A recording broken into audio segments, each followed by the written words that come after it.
Hello friend, how are you. आज हम देखने वाले हैं सीपीएम।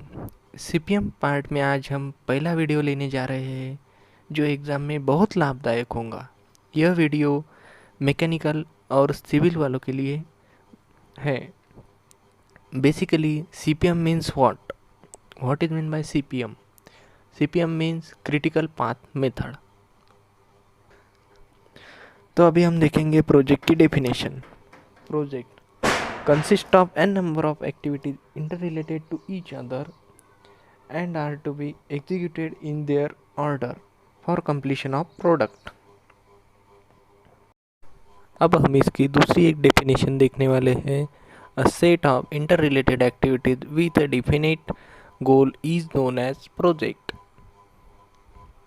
यानी कि जो भी एन नंबर ऑफ एक्टिविटीज़ है, कौन सा भी प्रोजेक्ट अपने को करने में, जैसे कि construction of road, construction of house, जो भी एक्टिविटीज़ है वो एक दूसरे से इंटर रिलेटेड है। बोले तो अपन ने एखादा घर कंस्ट्रक्शन करते समय पहले कॉलम, फिर बाद में प्लिंथ, उसके बाद में सील लेवल, उसके बाद में लेंटर लेवल, उसके बाद में स्लैब लेवल, ऐसे आते हैं। सभी एक्टिविटीज़ एक दूसरे से इंटर रिलेटेड है, इसलिए उसको प्रोजेक्ट कहा जाता है। यानी कि construction of house, construction of road, ऐसा। अब हम इसकी दूसरी डेफिनेशन भी देख सकते हैं। A set of inter related activity with a definite goal is known as project. यानी कि ऐसी एक्टिविटी जो एक दूसरे से इंटर रिलेटेड हो, इस एक्टिविटी को अपन प्रोजेक्ट कह सकते हैं। अभी हम देखेंगे एक्टिविटी। एक्टिविटी की डेफिनेशन क्या है? एनी टास्क और work which consume resource and time. यानी कि जो भी अपने को कंस्ट्रक्शन कंप्लीट करने में जो टाइम लगेगा, जो टाइम ड्यूरेशन लगेगा, उसे हम एक्टिविटी कहते हैं। यानी कि पेंटिंग करने के लिए अपने को टाइम दिया है 2 घंटे, तो उसका टाइम एक्टिविटी कितना हो गया? 2 घंटे, ऐसा। The moment node, the moment at which any activity start and finish node. कौन सा भी नोड हो उसे स्टार्ट एंड एंड नोड होना ज़रूरी है। जो पहला नोड होता है उसे हम आई नोड कहते हैं। आई नोड को हम स्टार्टिंग नोड भी कह सकते हैं, और जो एंडिंग नोड है उसे हम जे नोड कह सकते हैं।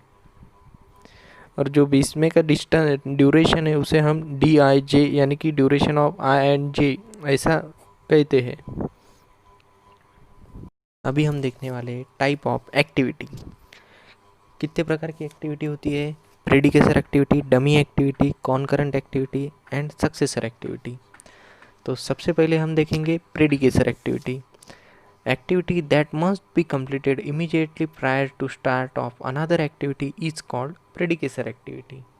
यानी ऐसी एक्टिविटी जो इमीडिएटली ख़त्म हो, उसके ऊपर दूसरा डिपेंड हो, उस एक्टिविटी को हम प्रेडिकेसर एक्टिविटी कहते हैं।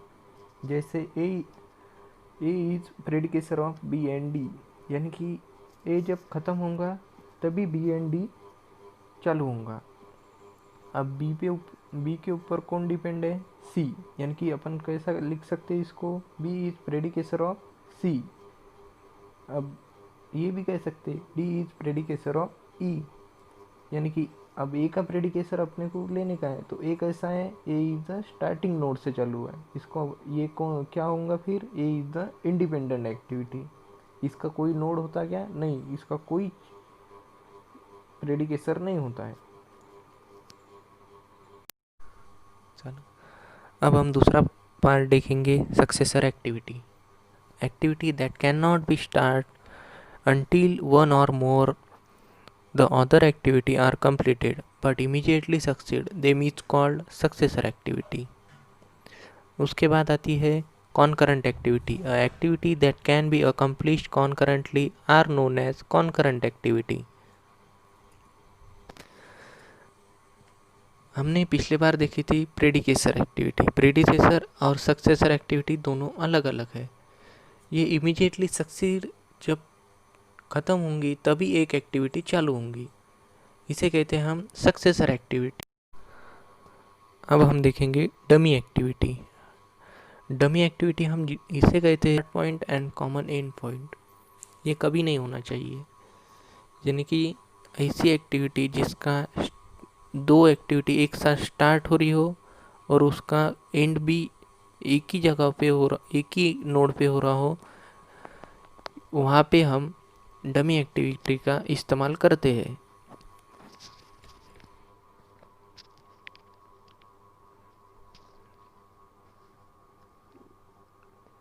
जैसे कि ये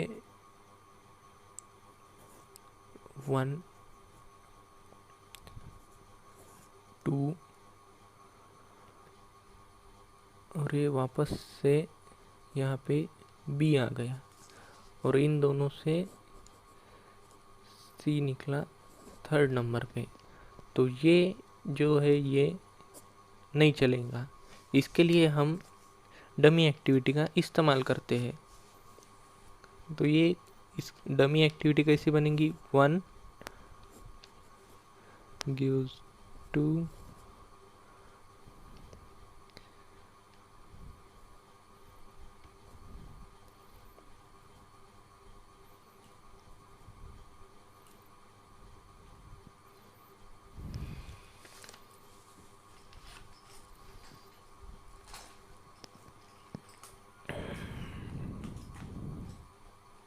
और यहाँ से जो है ये सी निकलेगा